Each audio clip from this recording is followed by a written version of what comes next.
आपको कहीं कोई बोर्ड नहीं मिलेगा non Hindus are not allowed, नहीं, नीची जाति के नहीं अलाउड, कोई ऐसा नहीं। आप आइए, नाचिए, कूदिए, हाथ पकड़। ये नहीं पूछोगे क्या कर रहे थे भगवान, कहते बताओ ना क्या कर रहे थे, कहते सुई के छेद से हाथी निकाल रहे थे।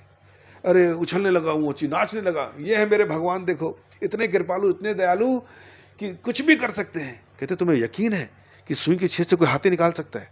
कहते क्यों नहीं निकाल सकता? कहते जिस पेड़ के नीचे मेरी दुकान है, बरगद का पेड़ इतना विशाल, एक छोटे से सीड से ही तो आता है, बीज से ही तो आता है। इस बीज में भगवान ने इतना बड़ा बरगद का पेड़ छुपा रखा है, तो छोटे छेद से हाथी नहीं। ब्राह्मण कहीं शादी कर रहा है, क्षत्रिय कहीं शादी कर रहा है, शूद्र कहीं शादी कर रहा है, मान लीजिए इस तरह से है, तो संस्कारों का पालन नहीं हो रहा, गर्भ में संस्कार नहीं दिए जा रहे, तो बच्चा जब बाहर आता है उसको पता ही नहीं तो मैं करना क्या है, मैं हूँ कौन। देखिए संन्यास का मतलब होता है जिसने सामाजिक और इस तरह के बंधनों का त्याग कर कर अब भगवान में ही अपना मन लगा लिया है और पूरे समाज को शिक्षा देकर अध्यात्म में उन्नति कराकर उनको भगवत धाम भेजने का कार्य शुरू कर दिया है। सन्यासी एक जगह से दूसरी जगह ट्रैवल करते हैं, कुछ लोग एक ही जगह रुककर काम करते हैं। उद्देश्य होता है कि समाज को शिक्षा देना, उनको भक्ति में आगे बढ़ाना, ये सन्यास का काम है।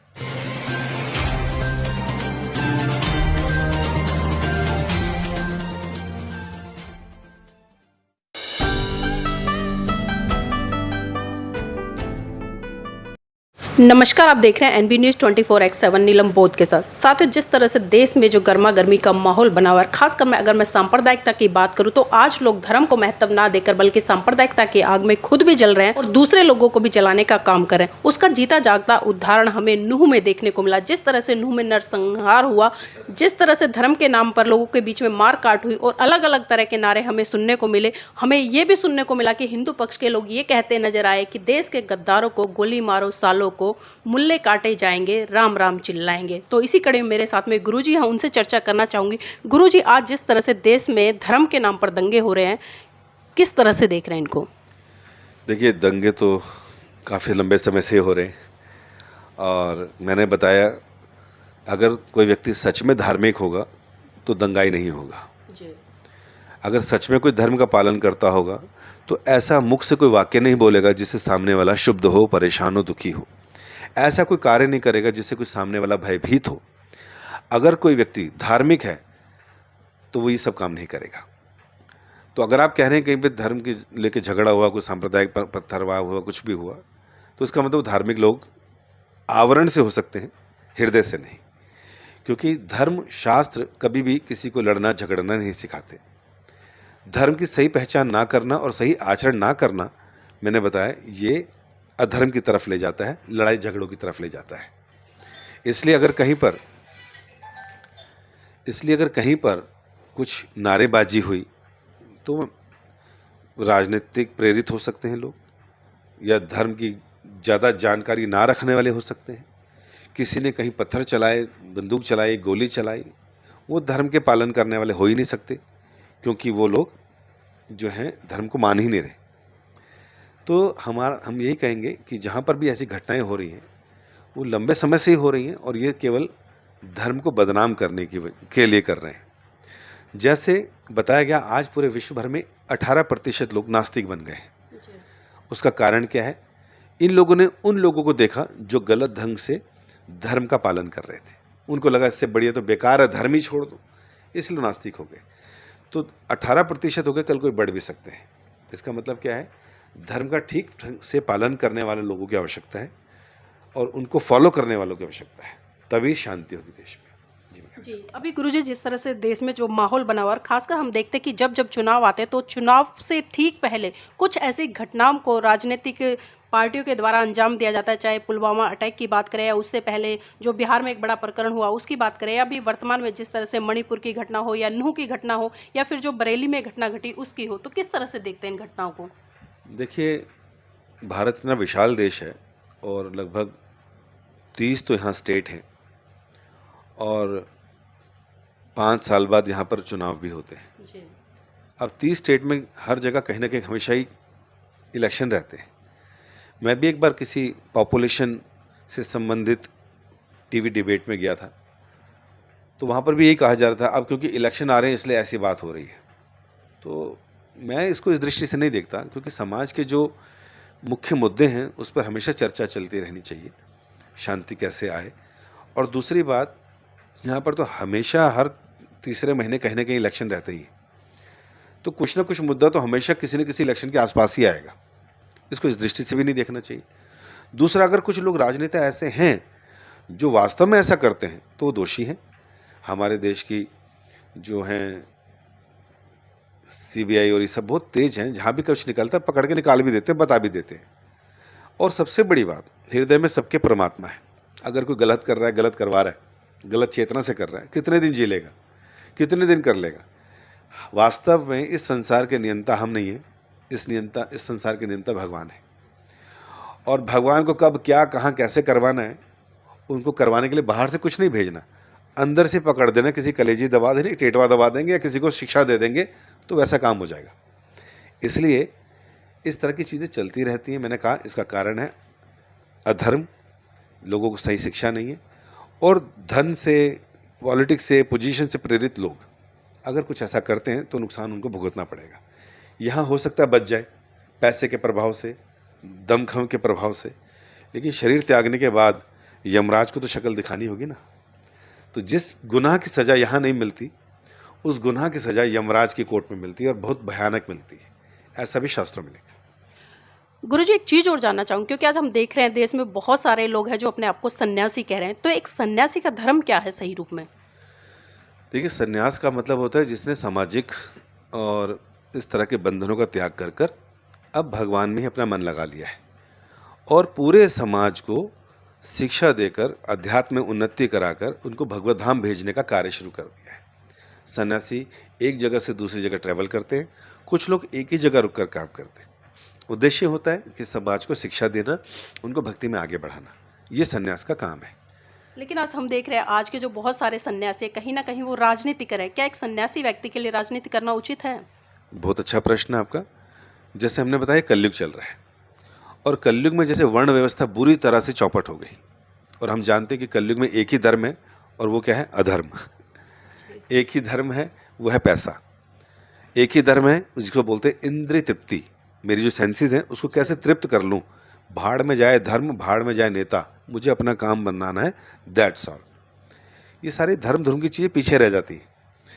और जो आपने मुझसे पूछा सन्यास का, तो मैंने कहा ना, जब सन्यास का लक्ष्य क्या है, उसका कर्तव्य क्या है, वो मैंने आपको बताया। लेकिन हम ये भी देख रहे हैं कि वर्ण व्यवस्था में अब कोई भी व्यक्ति वर्ण व्यवस्था का पालन नहीं कर रहा। तो खाली अगर कोई एक व्यक्ति राजनीति में आ गया तो उस पर अगर हम उंगली उठाए तो वो भी ठीक नहीं लगता, क्योंकि इस तरह से देखा जाए तो बहुत सारे लोगों को लाल कपड़े पहनकर राजनीति में आ जाना चाहिए, लेकिन अभी इतने नहीं आ रहे हैं, क्योंकि अभी भी गरिमा बनी हुई है लाल कपड़ों की। एक बात। दूसरी बात, समाज के अंदर हर व्यक्ति अपने अपने हिसाब से कार्य कर रहा है, उसी से उसकी वर्ण व्यवस्था पहचानी जाती है। अगर कोई व्यक्ति जो है उसकी क्षत्रिय मानसिकता है, तो बेशक वो ब्राह्मण कुल में पैदा हो, शर्मा या इत्यादि, वो क्या माना जाएगा? क्षत्रिय माना जाएगा। क्योंकि भगवान कृष्ण ने 4 वर्ण व्यवस्था की स्थापना की थी और कहा था ये गुण कर्म विभाक्षा, प्रकृति के 3 गुण और कर्मों से देखा जाएगा, पैदा होने से नहीं देखा जाएगा, जाति से नहीं देखा जाएगा। लेकिन आज तो ऐसा हो रहा है ना कि वो जाति और वर्ण के आधार पर ही देखा जा रहा है। इससे पहले युगों में जो हो रहा था, जब व्यवस्था ठीक थी तब होता था, क्योंकि ब्राह्मण पत्नी ब्राह्मण पति, और विवाह के बाद दोनों ब्राह्मण ब्राह्मणी ने सारे संस्कारों का पालन किया, घर में संतान भी उन्हीं गुणों से संबंधित आई। उसने भी पापा को देख के ब्राह्मण वाले काम शुरू कर दिए। क्षत्रिय पति क्षत्राणी पत्नी, तलवार चलाना, घुड़सवारी, संतान पैदा हुई उन्हीं गुणों से, क्षत्रिय कहलाई। तो जिसके जैसे संतान होती थी उन्हीं गुणों से वो मानी जाती थी। क्यों मानी जाती थी? क्योंकि बच्चा वहीं सीख लेता था सब कुछ। अब विवाह व्यवस्था खत्म हो गई, ब्राह्मण कहीं शादी कर रहा है, क्षत्रिय कहीं शादी कर रहा है, शूद्र कहीं शादी कर रहा है, मान लीजिए इस तरह से है, तो संस्कारों का पालन नहीं हो रहा, गर्भ में संस्कार नहीं दिए जा रहे, तो बच्चा जब बाहर आता है उसको पता ही नहीं तो मैं करना क्या है, मैं हूँ कौन, मैं करूँगा क्या। तो फिर भी ये चीज़ें हमेशा से एग्जिस्ट करेंगी, चाहे आप व्यवस्था बदलने की कोशिश भी करो। 4 प्रकार की मेंटालिटी हमेशा रहेंगी, क्योंकि क्रिएशन करने वाले ने बनाई है। एक इंटेलेक्चुअल क्लास, मतलब ब्राह्मण लोग जो पढ़ते हैं एकदम याद हो जाता है, संस्कृत में उनका मन लगा रहता है, जिसका काम होता है, जिसका उद्देश्य है कि मैं समाज के सारे वर्गों को जन्म मृत्यु से बाहर निकालूं। ये ब्राह्मण का कार्य है। जब सारे वर्ग बोलते हैं तो इसमें हर मानसिकता का व्यक्ति आ गया, हर तरह के कर्म का व्यक्ति आ गया। फिर क्षत्रिय, उसका काम होता था, आज भी में वो आर्मी ज्वाइन कर रहे हैं। जो ब्राह्मण था वो आजकल टीचर बने हुए या फिर बड़े बड़े ऊंचे उस पर हैं। जो क्षत्रिय मेंटेलिटी है, आज वो लड़ने झगड़ने के लिए तेज है, आर्मी में है, पुलिस में चले गए, लेकिन कहलाएंगे तो क्षत्रिय, अंदर से तो क्षत्रियपन है। तीसरा जो है वर्ग, वो है वैश्य वर्ग, जो बिजनेस क्लास, वाणिज्य, गोरक्षा इत्यादि कर रहे हैं, वो वैश्य कहलाएंगे। और इन तीनों वर्गों की सेवा के लिए भगवान ने चौथा वर्ग बनाया था, जिन्हें शूद्र कहते हैं। ये तीनों वर्गों की सेवा करता था। ये वर्ग ना हो तो तीनों ढह जाएंगे। इसलिए इन वर्गों की सेवा करने वाले, क्योंकि देखिए ब्राह्मण के अंदर भी घमंड आ जाता है, क्षत्रिय घमंड से भरा ही होता है, वैश्य के अंदर पैसे का घमंड आ जाता है, शूद्र मानसिकता के अंदर हमेशा सेवा की भावना बनी रहती है। ये क्वालिटी उनको जन्म मृत्यु से बाहर निकाल सकती है बहुत आसानी से, जो कि इनको नहीं निकाल सकती। एक बार कथा आती है ना ब्राह्मण की और मोची की, भागवत में आती है कि ब्राह्मण रोज शास्त्र पढ़ता था। एक दिन नारद जी आए, कहा जी नारायण नारायण। कहते क्या हुआ, कैसे आना हुआ? बैठिए। तो कहते मैं जा रहा हूँ भगवान से मिलने, कुछ कहना है? कहते अरे मेरे बारे में बताना जरा कि मेरा उद्धार कब होगा। फिर आगे गए, एक मोची मिला, वो अपना काम कर रहा था लेकिन गुणगान भगवान का कर रहा था। कहते जी मैं जा रहा हूँ भगवान के पास, तो कुछ पूछना है? कहते कुछ नहीं जी, मैं तो बड़ा खुश हूँ अपने काम से। कहते फिर भी, कहते पूछ लेना मेरा उद्धार कब होगा। तो चले गए भगवान के पास। जब विष्णु के पास गए नारद जी, तो उन्होंने कहा जी ये दो लोग मिले थे, इनका कब उद्धार होगा? तो कहते बोलना ब्राह्मण को कि ब्राह्मण का उद्धार अभी कई जन्मों बाद होगा, लेकिन इस मोची का इसी जन्म में हो जाएगा। कहते ये कैसे भगवान, ये तो संस्कृत के श्लोक पढ़ता है, ये पढ़ता है, वो पढ़ता है। तो कहते आप जाओ, उनको बोलना कि भगवान जब पूछेंगे कि क्या कर रहे थे, बोलना मैं सुई के छेद से हाथी निकाल रहा था, तुम्हें तुम्हारे प्रश्न का उत्तर मिल जाएगा। तो जब गए ब्राह्मण के पास, तो ब्राह्मण ने कहा हुआ है, बताओ क्या कहा भगवान ने? कहा कई जन्म लगेंगे अभी। कहते तुम गए नहीं, तुम झूठ बोल रहे हो, सच में बताओ गए थे कि नहीं? कहते गया था। कहते क्या कर रहे थे भगवान? कहते सुई के छेद से हाथी निकाल रहे। कहते मैं ना कहता था तुम झूठ कह रहे हो, सुई के छेद से कोई हाथी निकाल सकता है क्या? कहते समझ गए वो। फिर गए मोची के पास। मोची ने कहा अरे नारद जी, फिर प्रणाम किया, सत्कार किया, सेवा भाव अंदर आता है। तो कहा कि मैं गया था भगवान के पास। कहते अच्छा क्या कहा भगवान ने? भगवान ने कहा कि तुम्हारा जो है जन्म इसी जन्म में सार्थक हो जाएगा, भगवान के धाम चले जाओगे तुम। कहते रहे भगवान की बड़ी कृपा है, बड़ी कृपा है, मुझ जैसे बेवकूफ़ को, मुझ जैसे व्यक्ति को, हीन व्यक्ति को उन्होंने अपने धाम बुला रहे हैं। कहते हैं अच्छा ये नहीं पूछोगे क्या कर रहे थे भगवान? कहते बताओ ना क्या कर रहे थे? कहते सुई के छेद से हाथी निकाल रहे थे।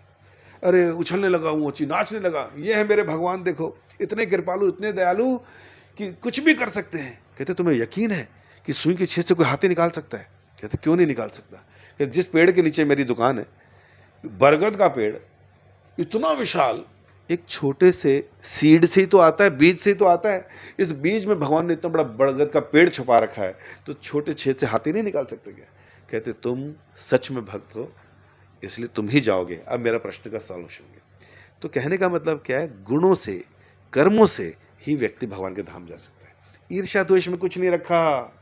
हमने बहुत जीवन निकाल दिया, बहुत परेशान हो गए, ये कर देंगे, जिंदाबाद मुर्दाबाद करके अपना टाइम भी वेस्ट किया, हृदय से भक्ति भी खत्म कर दी। शबरी के जूठे बेर खाए भगवान ने। अरे कौन से ऊंचे कुल की थी वो, केवट के यहाँ रहे भगवान, चरण धुलवाए, सब कुछ करवाया, अरे गले लगाया भगवान ने सबको। हमें इन शास्त्रों से अच्छे चीज़ों को निकाल कर जीवन में आत्मसात करना है। जिंदाबाद मुर्दाबाद के चक्कर में ना फिर मुर्दाबाद करके नरकों में चला जाना पड़ेगा, क्योंकि सत्य तो सत्य रहेगा, सत्य सत्य रहेगा। गुरुजी आपने बहुत ही प्रेरणादायक कहानी के माध्यम से बताया है, लेकिन ये भी जानना चाहूँगी कि क्योंकि जिस तरह से एक प्रेरणादायक ये कहानी रही, इसका एक जिस्ट निकलता है, तो कहीं ना कहीं जो ब्राह्मण समाज है उनको आज मोची नहीं बन जाना चाहिए, क्योंकि वो तो महान रहे। देखिए यहाँ पर आपके प्रश्न में कहीं ना कहीं ये झलक रहा है कि आप जो ब्राह्मणों के प्रति या शूद्रों के प्रति ऐसा भेदभाव हृदय में रखा हुआ आपने, पता चलता है ना। लेकिन मेरी बातों से आपको कहीं नहीं लगेगा कि मैं किसी को फेवर कर रहा हूँ या किसी को अनफेवर कर रहा हूँ। ब्राह्मण, मैंने कहा ना, जो आज 4 प्रकार की वृत्तियाँ आज भी एग्जिस्ट कर रही है सर। नंबर 1, जो पढ़ा रहे हैं वो ब्राह्मण है, इंटेलेक्चुअल हैं, जो ब्राह्मण पूजा पाठ का काम कर रहे हैं। जो देश की रक्षा में, एडमिनिस्ट्रेशन में, राजनीति में वो क्षत्रिय हैं। जो वाणिज्य, कृषि, गोरक्षा कर रहे हैं वो वैश्य हैं। और जो सबकी सेवा कर रहे हैं वो शूद्र हैं। शूद्र को हम ये नहीं सोचना चाहिए, ऐसा नहीं सोचना चाहिए। शूद्र, मैंने कहा ना कितने महान है, पता चल गया। अब जो सेवा कर रहे हैं सर्विस क्लास लोग, सब शूद्र मानसिकता में आते हैं। चाहे मैं शर्मा हूँ, चाहे मैं भारद्वाज हूँ, अगर मैं नौकरी कर रहा हूँ तो मैं क्या हूँ? शूद्र मानसिकता है। सुनो पूरा। अगर मैं क्षत्रिय हूँ लेकिन मेरा काम क्या है, मैं कहीं दूसरा काम कर रहा हूँ, तो मेरे कार्य से पहचाना जाएगा, मेरे गुणों से पहचाना जाएगा। अगर मैं शूद्र परिवार में जन्मा, लेकिन माला करने में बहुत मज़ा आता है, गीता पढ़ने में, तो ब्राह्मण हो, ब्राह्मण वैश्य हो, आपका ये माना जाएगा। समझ? मेरे मंदिर में, हमारे मंदिर, शूद्र से भी जो ज़्यादा गिरे हुए लोग माने जाते थे, मलेच्छ और यवन माने जाते थे, जो संसार में फैले हुए थे, जिनको संस्कार नाम की चीज़ नहीं थी। हमारे मंदिरों में चले जाइए, वो मलेच्छ और यवन पुजारी का काम कर रहे हैं। हमने तो नहीं देखा उनका गोत्र, क्या गोत्र था उनका, पहले क्रिश्चियन थे या मुस्लिम थे, लेकिन आज क्योंकि वो धर्म का पालन कर रहे हैं, धर्म के प्रति रुचि है, इसलिए वो ब्राह्मण से भी ऊंचा श्रेष्ठ वैष्णव बन गए, पूजा कर रहे हैं, संन्यास ले रहे हैं, पूरी दुनिया में प्रचार कर रहे हैं और सही धर्म की शिक्षा दे रहे हैं। गुरुजी, जाते जाते एक आखिरी सवाल लेना चाहूँगी, क्योंकि जिस कलर के वस्त्र आपने पहने, अगर इस कलर की मैं बात करूँ तो भगवान बुद्ध के समय में ये कलर बहुत ही पवित्रता के तौर पर देखा जाता था, लेकिन आज हम देख रहे हैं कि हर व्यक्ति कहीं ना कहीं इस कलर का गमछा लगाकर या इस तरह के वस्त्र पहनकर आज सांप्रदायिकता जैसे नारे लगाता रहता है। तो क्या इस कलर की गरिमा बनी रहती है?